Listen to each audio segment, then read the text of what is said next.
شادی کے چند سال بعد جیری اور میں بوسٹن گئے جہاں میں بزنس اسکول میں داخل تھا۔ اس وقت ہمارا بیٹا سٹیفن 1 سال کا تھا۔ ایک ویک اینڈ پر میرے والدین اچانک ہمیں ملنے کے لیے آ گئے۔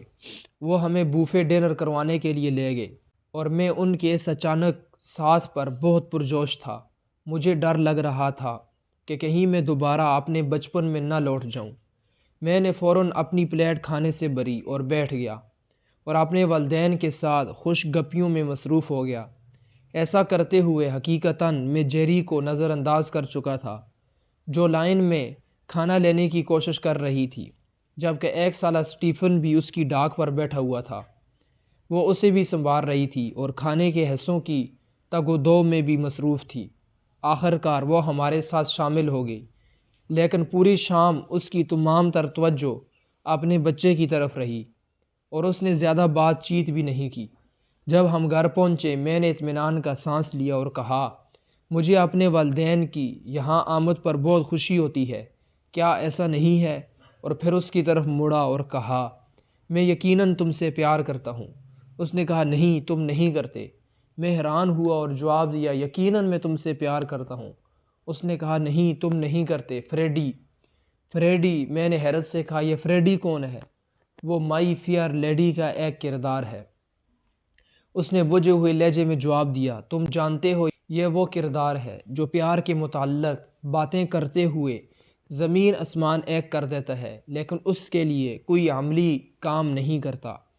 کیا؟ میں نے سکتے میں کہا، تم یہ کیا باتیں کر رہی ہو؟ اس نے سیدھا میری آنکھوں میں آنکھیں ڈالتے ہوئے کہا، جب تم آج ریسٹورنٹ میں تھے تم بالکل بے فکرے بنے بیٹھے تھے۔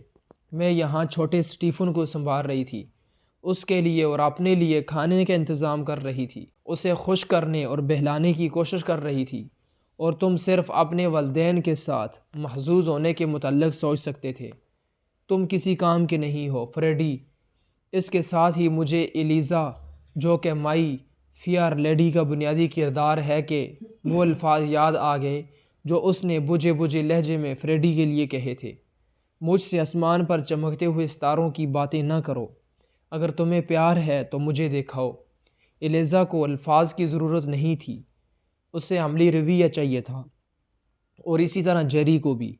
جب میں نے شام کے واقعات کو اس کے تناظر میں دیکھا مجھے اپنے آپ پر شدید غصہ آیا۔ وہ صحیح تھی، میں بے فکرہ بنا بیٹھا تھا۔ مجھے اس کے لیے فکر مند اور اس کی حالت کے متعلق آگاہ ہونا چاہیے تھا۔ میرے عمل نے میرے الفاظ سے بڑھ کر صاف واضح کر دیا تھا کہ میں اس سے کتنا پیار کرتا ہوں۔ لوگ آپ کی باتوں پر کان نہیں دھرتے، وہ آپ کے قدم دیکھتے ہیں، یہ ایک نامعلوم نے کہا ہے۔